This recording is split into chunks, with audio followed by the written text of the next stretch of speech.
መቼም ይሄንን ሰምታችሁ መንሱር ደጋፊ ነው አርሰናል እንደምትሉኝ አምናለሁ የሌላ ክለብ ደጋፊዎች ግን እውነት ስለሆነ ነው እዚህ ጋር መናገር የምፈልገው ከዚህ በፊት በእንግሊዝ ሻምፒዮን ከሆኑ ቡድኖች ወይም ሻምፒዮን የሆኑትን በፕሪሚየር ሊግ ላይ ሁሉንም ደርድረን ብናይ በታሪክ በአሸናፊነት የወጡትን ሁሉም ውበት ባለው ጨዋታ ነው ወይ ያሸነፉት ምን ያህሎቹ ናቸው ልክ ነው የጋርዲዮላ ማንቸስተር ሲቲ yes ውበትን ከኢንዲቪጁዋል ብቃት ከላቀ ታክቲካል አቀራረብ የማሸነፊያ ዘዴው ራሱ መብዛቱ ያምራል ማንቸስተር ሲቲ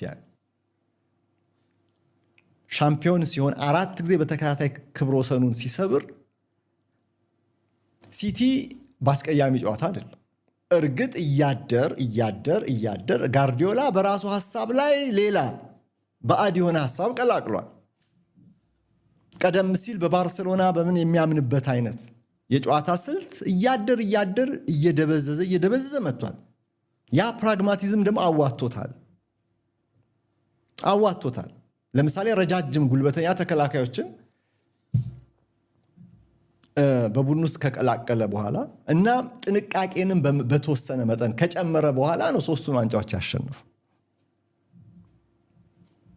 ግን ሲቲ በጥሩ ውበት ባለው በአሳማኝ ዶሚናንስ ማለት ነው ዶሚናንት የሆነ ቡድን ፈጥሮ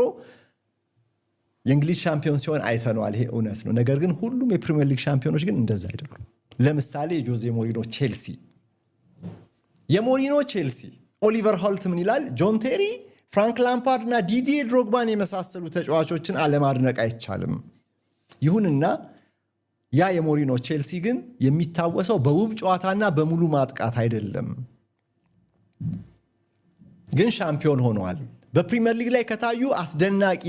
ብርቱ ቡድኖች ኃያል ቡድኖች አንዱ ነው የሞሪኖ ቼልሲ ዛሬ እንደ ትልቅ ቡድን እንደ ውጤታማነት እኮ የምናስታውሰው ዋንጫዎችን ስላሸነፈ